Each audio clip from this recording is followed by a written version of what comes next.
तव कथामृतम्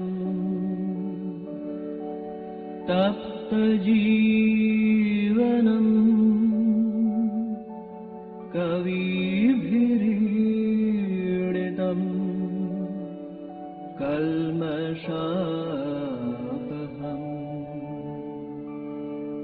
श्रवणमङ्गलम् श्रीमदाततम्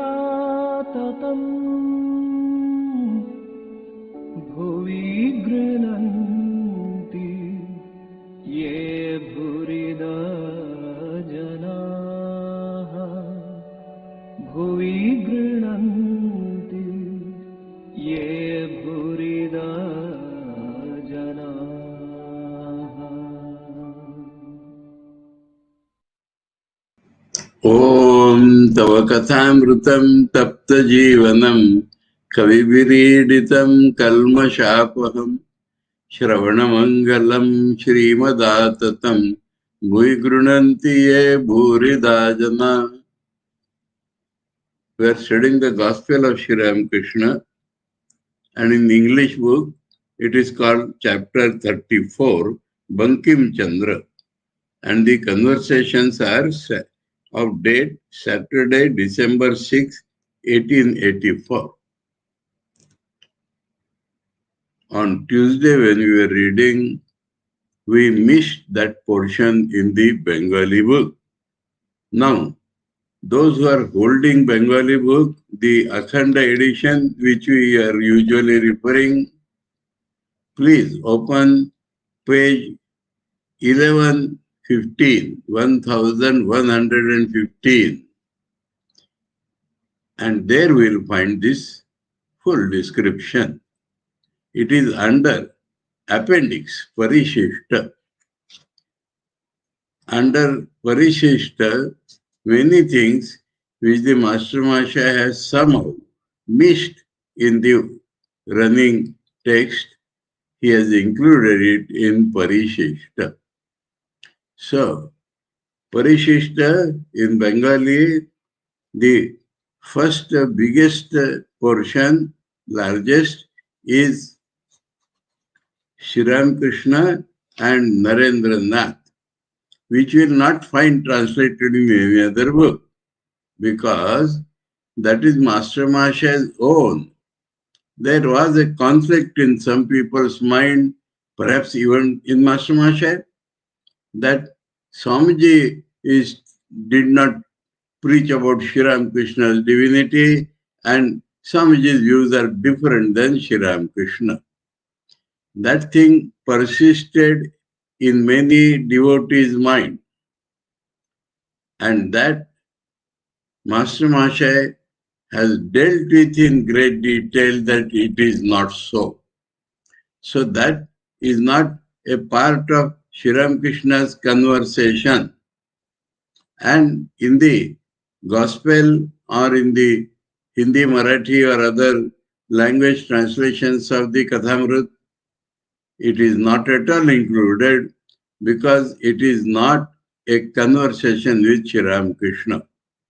But because that conflict existed in the minds of the people, as I said, perhaps in Master Masha also, because when he went to Kashi, Master Masha, and saw the Sri Ramakrishna Sevashram, where there is no temple, where Swami Vivekananda's idea that the patients are the deities, and we are worshipping God in the form of patients. Even the rose garden, nobody plucks a flower there, because they are offered to God in the form of patients. And once a year, at least, they, sadhus and others, worship every patient in that hospital. Master Masha could not understand that. And when the Holy Mother came there, we went round and she said, I saw Sri Ramakrishna everywhere. And wonderful service is being done, and as an appreciation, she presented a 10 rupees note. In those days, it was a big thing. And out of sentiment, the Sevashram people have preserved that 10 rupee note up till now, not without spending it. Then somebody asked Master Mahasaya, what is your opinion now? And then he said, now I must accept. Because he knew, Holy Mother, he knew that she is the highest authority in matters of what Sri Ramakrishna wanted to do or say. And when she has supported, now I have to accept. Now there is nothing for me to say. That is what he had said. So it shows that up to that point, he had also some doubt regarding the Seva Dharma preached by Swami Vivekananda. And then, to remove that doubt from his own mind, perhaps, and from everybody else's mind which persisted, he wrote a big thesis like you will see in the original, in the Akhanda edition of the Bengali book, page Parishishta, Sri Ramakrishna and Narendra, Vivekananda in America and in Europe. So, page 1063 up to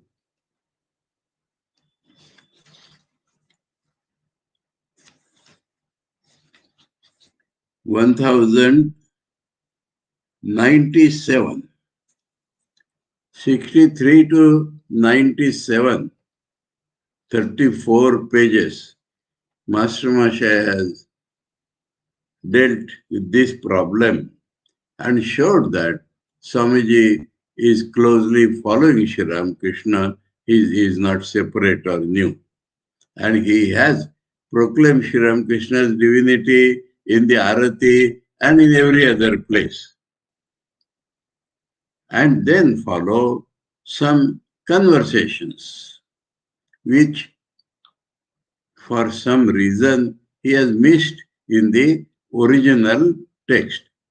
So we see Keshavar Sahit Dakshineshwar Mandire, and then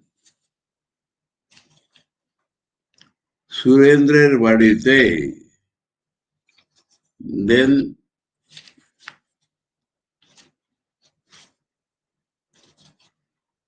I am giving these details so that those who have Bengali book in hand, they can easily follow and understand. Then Simulia Brahma Samajar Mahotsave, and then comes Sri Ramakrishna, O Shri Yud Bankim. Sri Ramakrishna, O Shri Yud Bankim. And that is the portion we are reading. That is 11:25, 11:15 to 11:25, 10, 11 pages. So, those who are, and then Varahanagar Math, that also Master Mahasaya is included as a parishishta. In all translations, including English, it has been taken as a continuation of Sri Ramakrishna Leela. Though the conversation is not with Thakur, but about Thakur, and this Ramakrishna mission is taken as the continuation of Sri Ramakrishna Leela. And therefore, that matter now in all the editions has been included in continuation of the main text, while Master Mahasaya had included that also in the Parishishta. And there are several chapters inside. Then, lastly, Sri Ramakrishna Ashwini Kumar Pravrutti Bhakta Sanghe. This one can understand. This is not recorded by Master Mahasaya. He requested Ashwini Kumar Datta, if he has any record of his conversations with Sri Ramakrishna. And in a letter to M, he has given his own version of what talks he had with Sri Ramakrishna. So that is, of course, goes into the Parisheshta because it is not Master Master's recording. But why these other 4 or 5 portions have gone to Parisheshta, it is anybody's guess. But one thing I will tell you, when we come to the end of this Sri Ramakrishna or Bankim, there at the end, Master Mahashaya does mention last paradigm, 6 December 1884, Sri Ramakrishna in others' house, he had conversation with Sri Bankim. That is given in 6 sections of this chapter. After that, on 27 December, Sri Ramakrishna asked somebody to read out to him Devi Chaudarani, a novel written by Bankim Chandra. Because through that book, he wanted to assess Bankim Chandra. Now this gives the hint. This gives the hint. On the day of the conversation, lot of indirect talks, and Master Mahashaya says also whether Bankim really had that opinion or for hiding himself he talks like that, we do not know. So the chapter appears critical of Bankim Chandra in Sri Ramakrishna's mind. And that is why perhaps it has gone to the Parisheshta. The Bankim's appearance to Master Mahashaya's mind was not the original Bankim. And that is mentioned at the end by Bankim himself. Please don't take us so low as you think, as you seem to think. So the appearance is that Sri Ramakrishna is taking Bankim to be a person of low quality. Why? Because Bankim himself presented himself in a tangent way. Sri Ramakrishna is not fault for that. But because of all these reasons, it has gone to the Parishishta in Bengali. I think I have talked in great detail now. So, one who has to follow the Bengali book now, please turn to page 1115, and we have gone about 2-3 pages in English. So, that portion, if you want to catch up with what we are reading today, is the Ditiya Parikshad also is gone.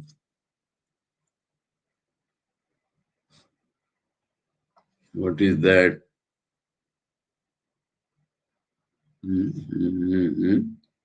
Hereafter. The hereafter.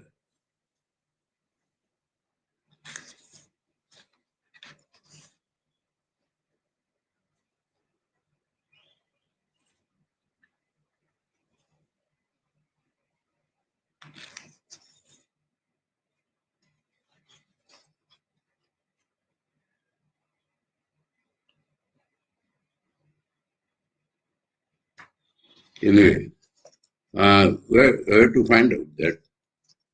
Then you will be able to follow.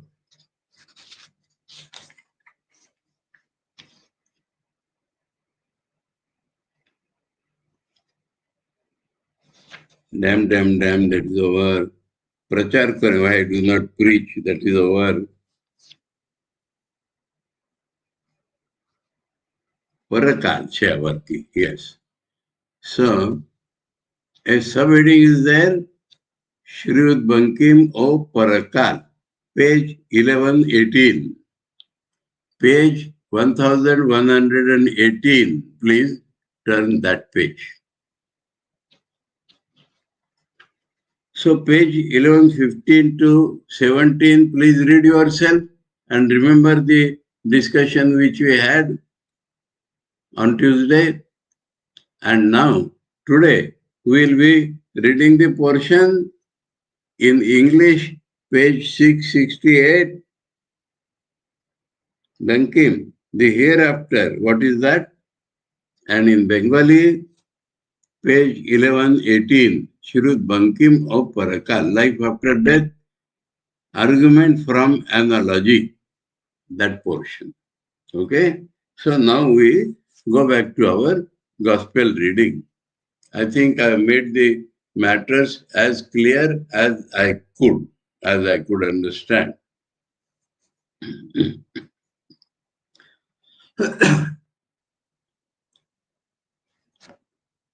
Bankim, I can repeat, Bankim did not present himself as he really is and was talking in a tangential or different way.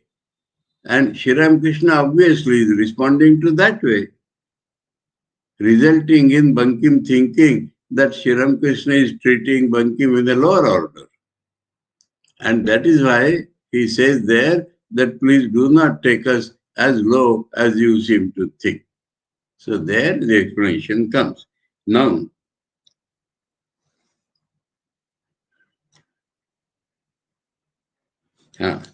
we go one parable, that is 3 lines. That previous conversation,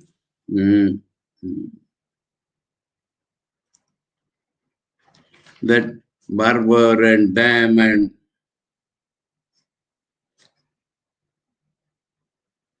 sir, why don't you preach? That we have fully read. And there the last comment is, the visitors were listening seriously. Who were the visitors? Many deputy magistrates. Bankim also was. And other was a deputy magistrate, and he had invited his deputy magistrate friends to meet Sri Ramakrishna. And then Master says to Bankim, I understand you are a great Pandit and have written many books. We discussed it that day, Ananda Math and the inspiration for the freedom struggle that we had discussed that day. But there were other books written by him. I understand you are a great Pandit and have written many books. Please tell me what you think about man's duties. 2 questions Sri Ramakrishna is asking. To judge his mind, but even that Bankim does not reply properly, perhaps because of the presence of other deputy magistrates, we do not know. 2 questions. Please tell me what you think about man's duties, what will accompany him after death, and in that, a supplementary question, you believe in the hereafter, don't you? So these are the 3 questions. Third is supplementary to the second. What is man's duty? What goes with him in the next life? And you believe in that next life, isn't it? There, the subheading comes, Bankim. The hereafter, what is that? So he did not either reveal what is in his mind or took the position of an agnostic, as if he does not believe in Parakal, which is the fundamental tenet of Hinduism. One of the fundamental beliefs in India is that man has to undergo many births. Unless he gets knowledge and becomes mukta, he has to undergo many births one after the other. And not only human births. According to the work he has done in this life or even in the past lives, he will have to, in a particular order, that the most prominent sanskar are of which work. So like that, he may have to become a tiger, a cat, a rat, and the Hindus count 84 lakhs of species. And it is said, Lakha Chaurasi Fere Pirakara Sundara Naratanu Paya. Kabirdasa's line. So all Indians believe that he has to pass through 84 lakhs of species before he comes back as man. That may not be literally true because but 84 lakhs possible species, we may say. So that is what Sri Ramakrishna asked him. What is your opinion about what goes with man in the next life? And perhaps because Bankim has not immediately replied, Thakur says, you believe in next life, isn't it? And Bankim does not reply properly. Or that may be the modern trend, the Western influence that might be coming in the way of so-called modern educated Indians not believing in the next life. If everything ends here, there is no question of any struggle in man's life. So, he says, the hereafter, what is that? Master. Now, Thakur takes everything in the spiritual sense. That is the beauty of Thakur. Beauty. What of that? Means there is no parkal. Thakur says, yes, if a man gets mukti in knowledge, then there is no parkal.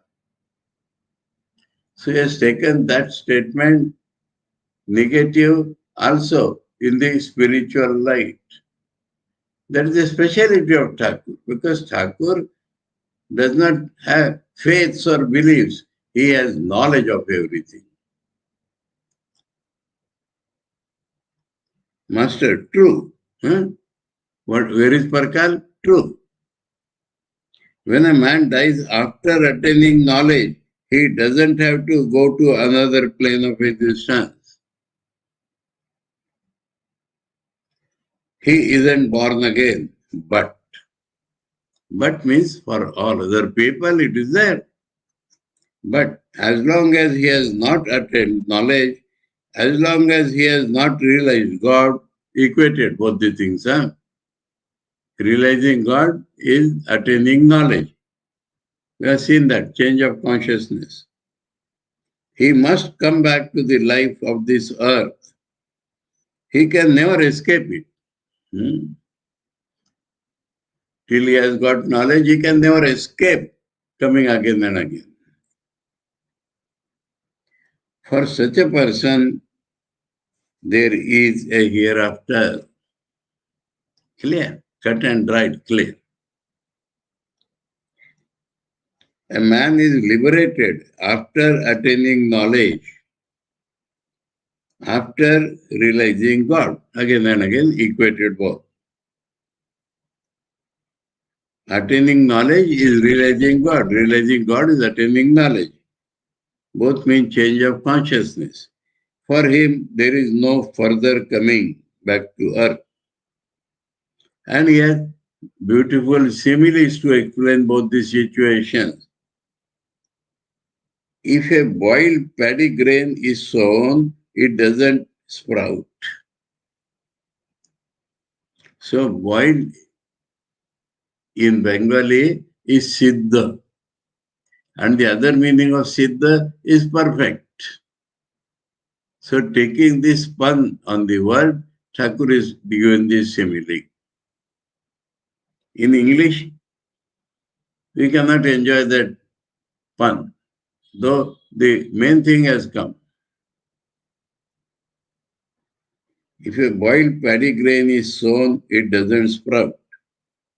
Just so, if a man is boiled, in English translation, he has tried to bring that.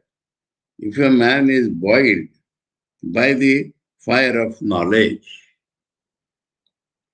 he cannot take part anymore in the play of creation. Creation is a play. Thakur's every sentence tells the truth perfectly. Creation is a play, and man is compelled to take part in it because of his ignorance. And when he gets knowledge, he is not compelled to come, not compelled to. If he desires to help mankind, he may come again and again. He is not obliged to come, but he can come.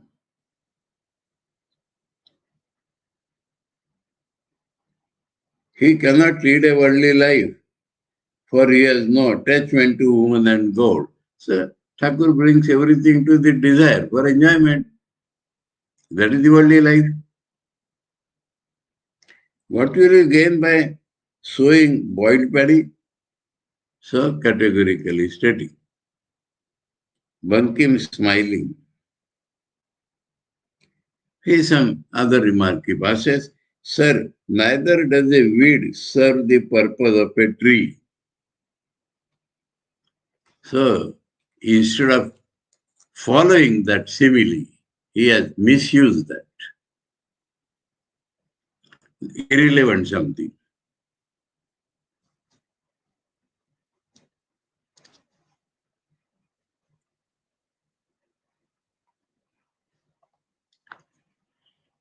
See, seed, tree. Boiled seed, no tree. But there are some weeds, they also do not regrow. What is the connection? Irrelevant. And that is the position Bankim is taking deliberately.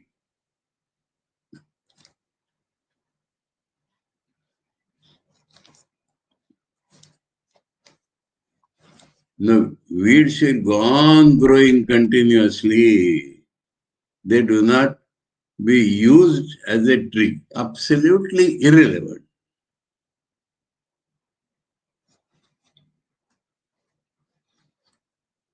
Master, but you cannot call a jnani a weed. Aha. Thakur takes everything in spirituality. Wonderful, wonderful, wonderful. He has talked of weed and he says, can a man of knowledge be taken as a weed? Useless. He is most useful in society. Thakur's magnanimity is beyond compare.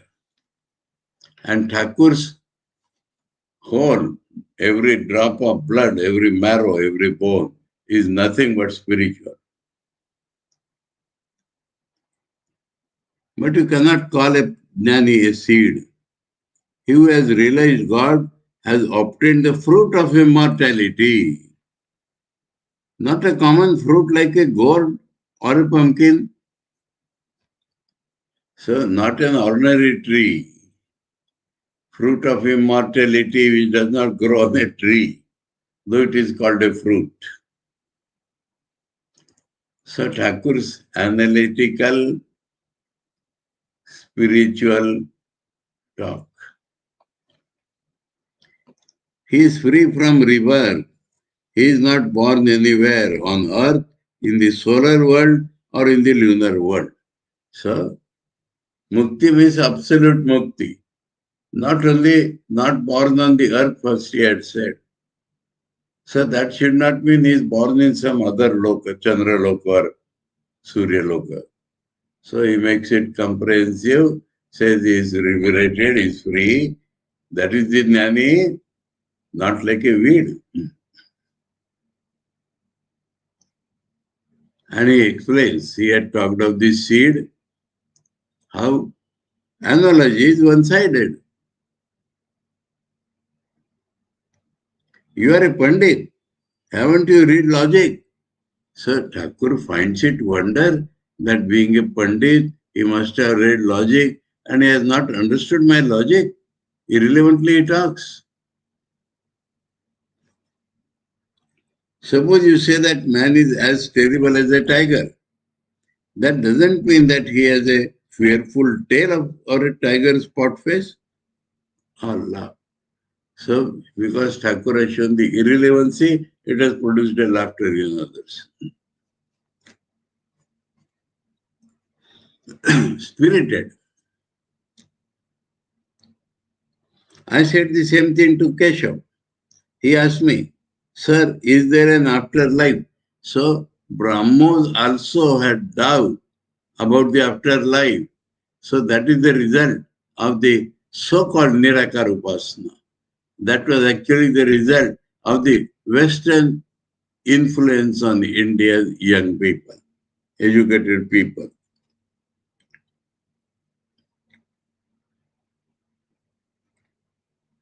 I didn't commit myself either way. I said that the potters, so not commit either way means not same for all. And he has given another simile which is very relevant. I said that the potters put their pots in the sun to bake. Among them you see both baked and soft pots.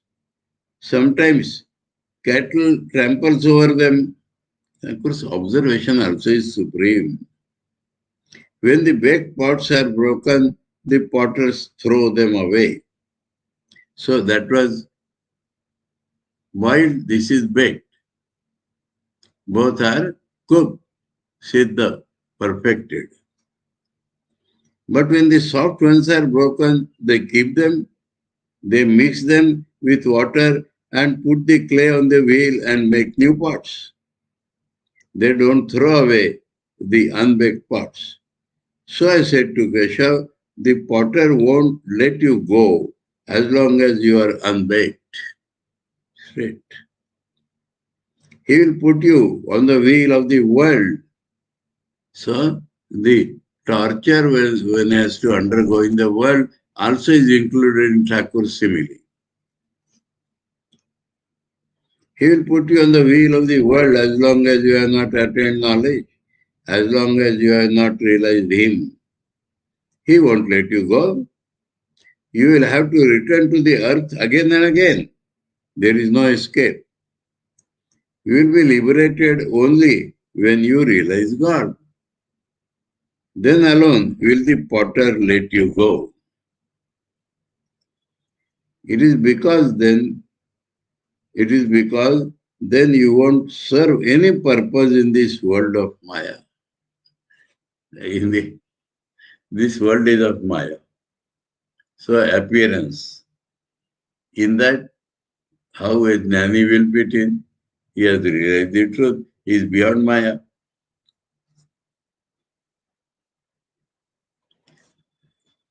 Incomparable are these similes, detailed. The jnani has gone beyond Maya. What will he do in this world of Maya? But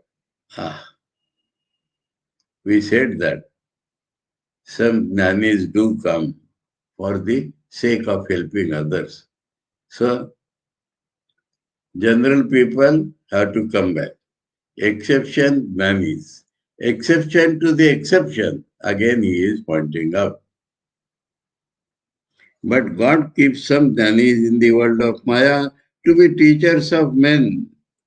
In order to teach others, the jnani lives in the world with the help of Vidya Maya. So now, Maya, he said.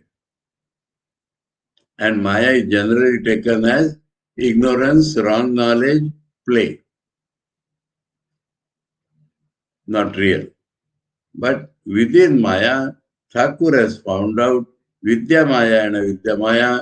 Within this world, which is a delusion, we have certain things which help us to get out of this world, and certain things which immerse us more and more in the world. So, in many books on Vedanta, Avidya is equated with Maya. But Thakur has made it clear Maya is from God's side. And for man, avidya Maya and Vidya Maya.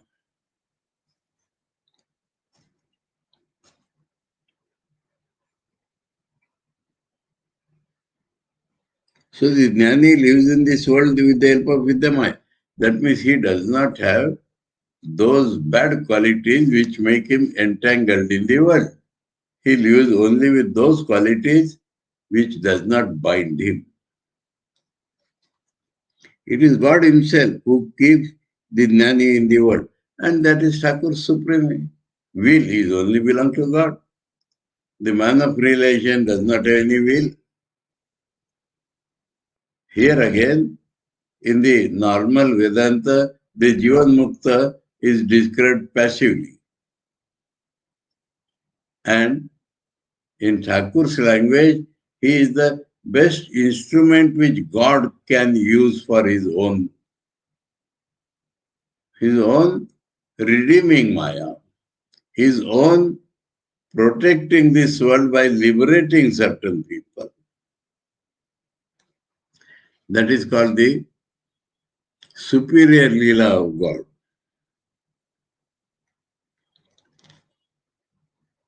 It is God himself who gives the Jnani in the world for his work. This thing is unknown to the traditional Vedantis. Such was the case with Shukadeva and Shankaracharya. Examples are very clear. To Bankim smiling. So the first question is not yet answered. What is man's duties and what goes with him, and you believe in incarnation. So that incarnation thing has been thrashed out. So the original question Thakur repeats, he wants him to know his opinion. That will give a glimpse in his own character. Well, what do you say about man's duties? Bankim, smiling. Smiling means he does not want to give a clear answer. If you ask me about them, I should say they are eating, sleeping, and sex life. Is that his feeling?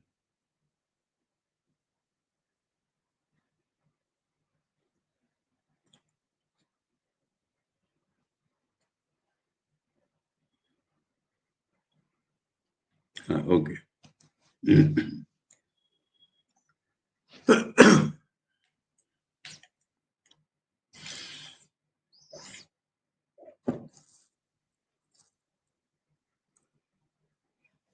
Master sharply.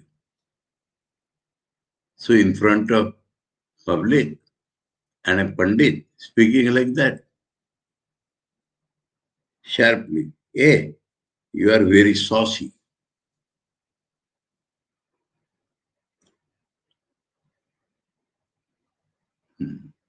Chachada.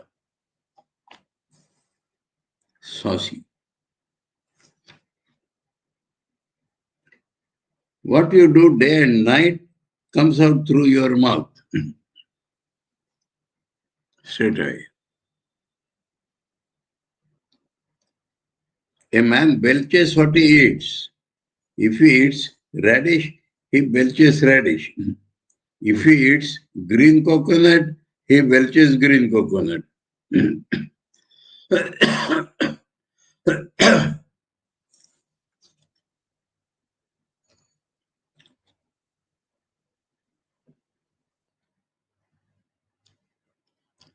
Green coconut means tender coconut.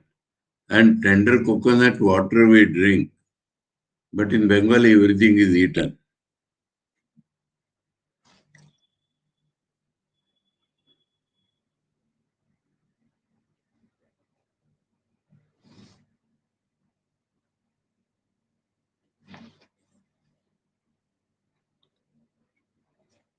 Day and night you live in the midst of women and God, so your mouth utters words about that alone.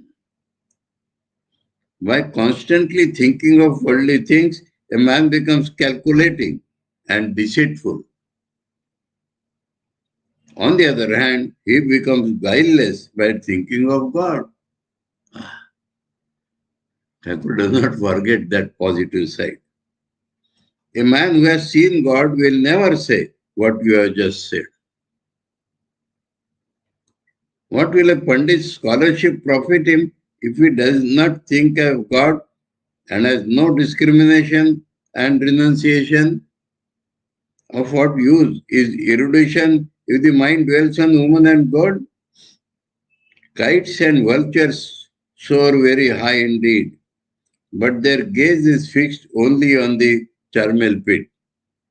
The Pandit has no doubt studied many books and scriptures. He may rattle off their texts, even the scriptures, or he may have written books. But if he is attached to woman, if he thinks of money and honor as the essential things, Thakur has added one thing, honor, subtler enjoyment. Will you call him a Pandit? How can a man be a Pandit if his mind does not dwell on God? So the original meaning of the word Pandit is Panda, Shankaracharya is explaining the Gita Bhashya. Panda Atma Vishaya Buddhi. Sa Yasya Asti Sa Pandita. Panda means consciousness of Atman. That who has is called a Pandit. How can a man be a Pandit if his mind does not dwell on God? Some may say about the devotees, day and night these people speak about God. They are crazy. They have lost their heads. But how clever we are, that is what the so-called Pandits sing. How we enjoy pleasure, money, honor, the senses. The crow too. Thakur has a beautiful simile for that. The crow too thinks he is a clever bird.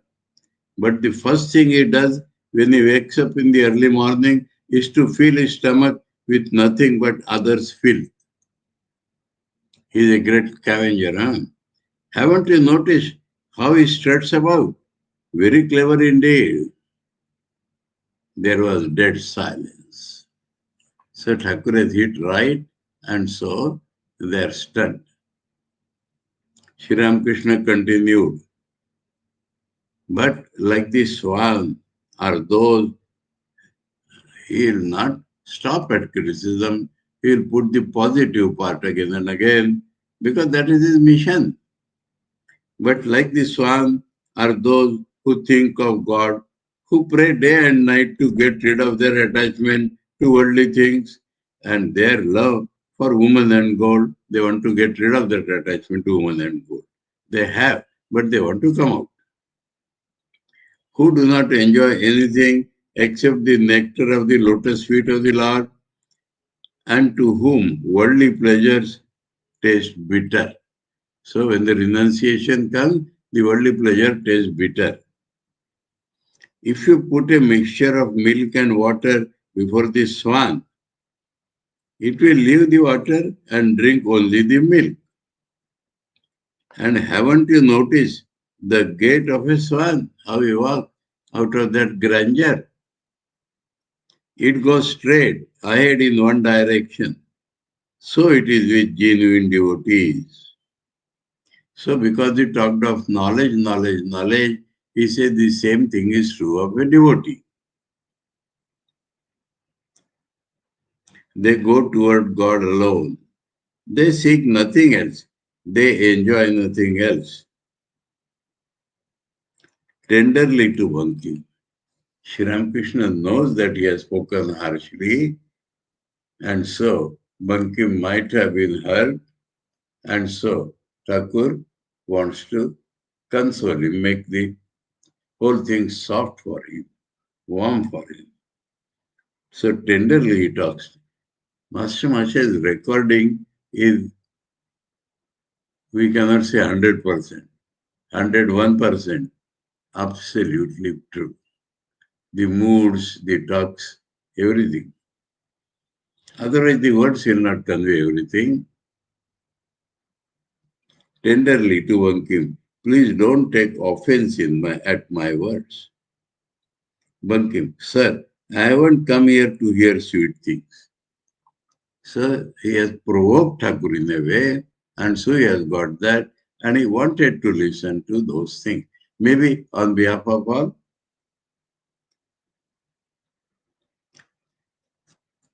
Master to Bankim. Now they talk to him more straight. Woman and gold alone is the word. That alone is Maya. Because it deludes. Because of it, you cannot see or think of God. After the birth of, this is positive, huh? After the birth of one or two children, husband and wife should live as brother and sister and talk only of God. Then both their minds will be drawn to God, both the husband and wife. And the wife will be a help to the husband on the path of spirituality. None can taste divine bliss without giving up his animal feeling. A devotee should pray to God to help him get rid of this feeling. It must be a sincere prayer. Prayer sincere. Prayer not mechanical. Prayer not hypocrite. God is our inner controller. He will certainly listen to our prayer if it is sincere. Same in the mind, same as prayer, God is listening. And gold, so Thakur will tell about his own thing. Sitting on the bank of the Ganges below the Panchavati, I used to say, rupee is clay and clay is rupee. Then I threw both into the Ganges. Bankim, indeed, money is clay. Sir, if you have a few pennies, you can help the poor. If money is clay, then a man cannot give in charity or do good to others. Sir, that is the limit of their spirituality. So because he has spoke, the things is coming out inside what it is. Master, to Bankim, charity, doing good? How dare you say you can do good to others? Anything wrong, he's sharp on that. Man struts about so much, but if one pours foul water into his mouth when he is asleep, he doesn't even know it. His mouth overflows with it.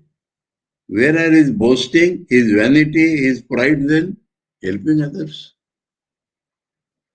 Serving others is Thakur's idea.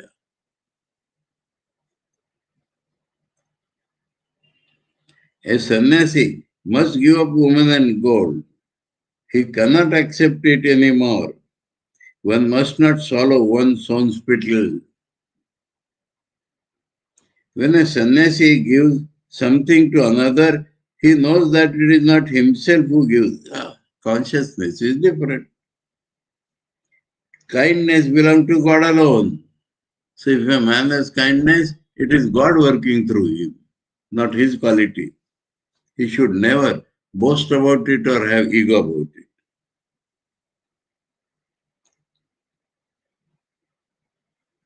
How can a man lay claim to it? Charity depends on the will of Rama. That will of Rama story is there, so that he brings. A true sannyasi renounces woman and gold both mentally and outwardly. He who eats no molasses must not even keep molasses about. So here molasses have come.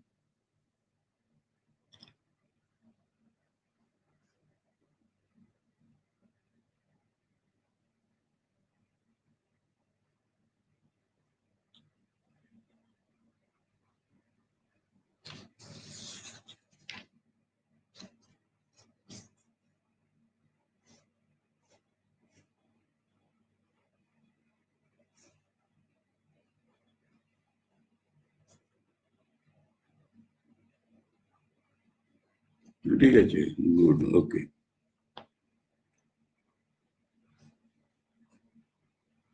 If he does and yet tells others not to eat it, they won't listen to him. A householder, of course, needs money, so money's place is showing. A householder, of course, needs money, not because he is helping others. For he has a wife and children, he should save up to feed them. He should save up to feed them. Very clear? They say that the bird and the sannyasi should not provide for the future, but the mother bird brings food in her mouth for her chicks, so she too provides. A householder needs money. He has to support his family. If a householder is a genuine devotee, he performs his duties without attachment. That is, Thakur was asking, that has not come. He surrenders the fruit of his work to God, his gain or loss, his pleasure or pain, and day and night, all that he surrenders to God. And day and night, he prays for devotion and for nothing else.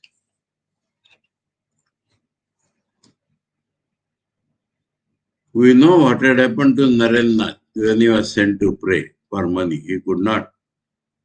This is called motiveless work, the performance of duty without attachment.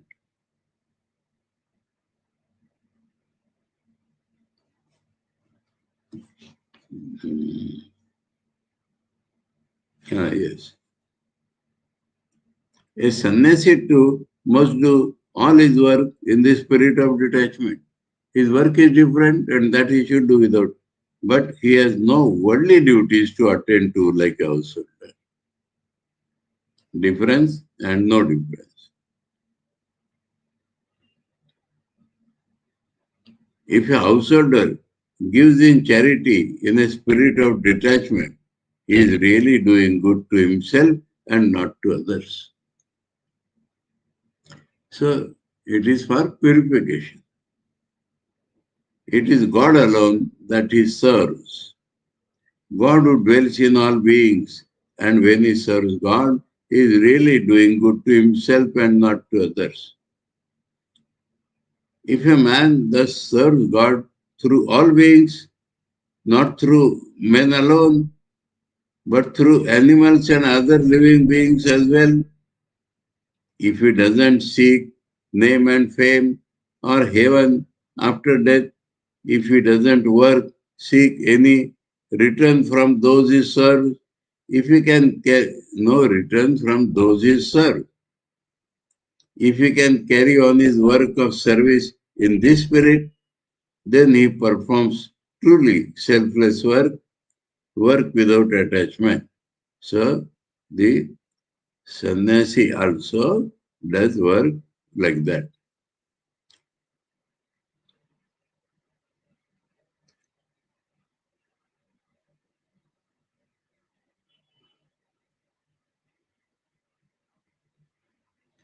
Through such selfless work, he does good to himself.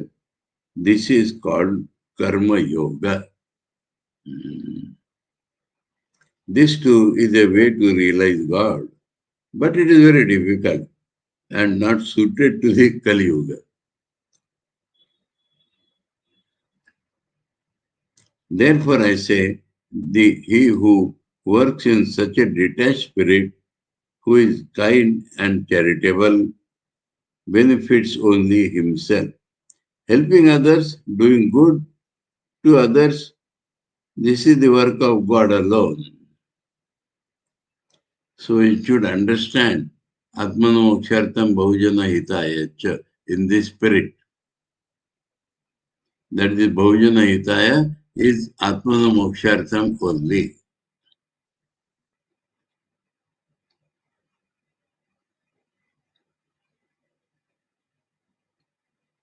This is the work of God alone, who for men has created the sun and moon, father and mother, fruits, flowers and corn. The love that you see in parents is God's love. He has given it to them to preserve His creation. So that is how everything is from God.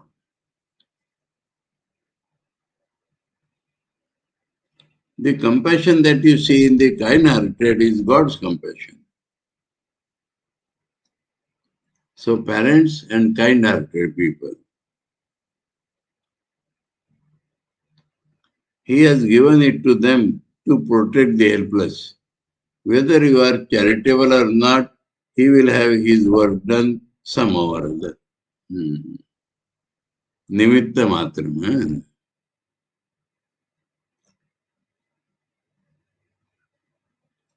Nothing can stop His work.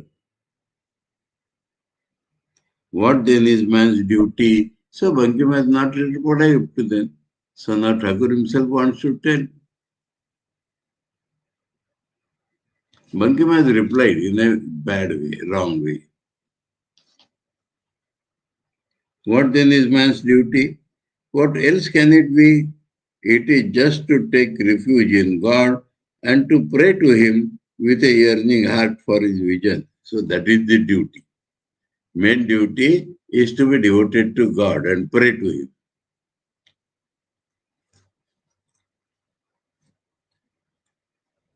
Shambhu said to me, it is my desire to build large number of hospitals and dispensaries. Thus I can do much good to the poor. I said to him, yes, that is not bad if you can do it in a detached spirit. But to be detached is very difficult unless you sincerely love God.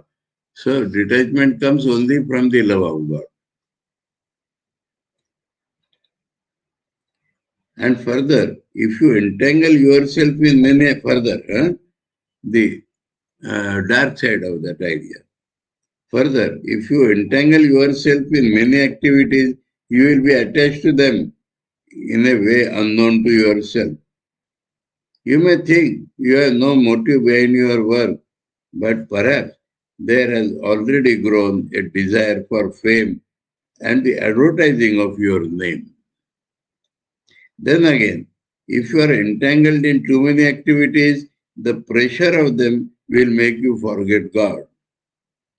I also said to him, Shambhu, let me ask you one thing. If God appears before you, will you want Him? Will you want Him or a number of hospitals and dispensaries? If one realizes God, one doesn't enjoy anything else.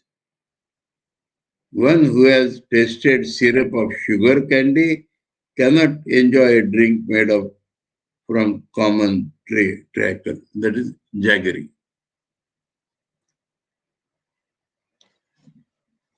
Those who build hospitals and dispensaries and get pleasure from that are no doubt good people.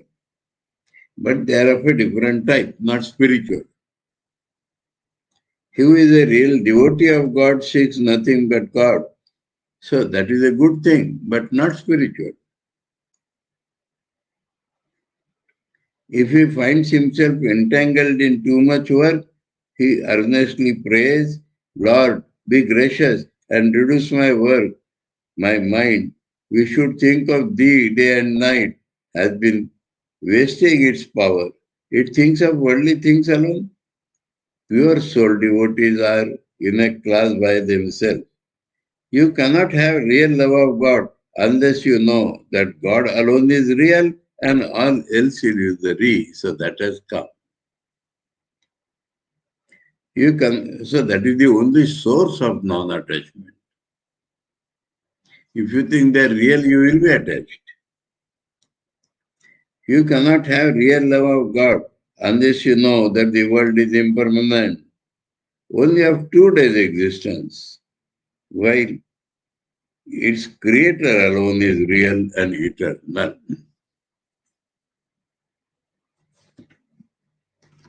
Janaka and sages like him work in the world at the command of God. So, we can continue tomorrow. So this becomes clear why it has not been included in the text. Om Tava Kathāmritam Tapta Jivanam Kavibiriditam Kalmashapaham Shravanamangalam Shrimadatam Bhuigrunanti Ye Bhuridajana Om Shanti Shanti Shanti Harihi Om Tatsat Sri Ramakrishna Arpanamastu.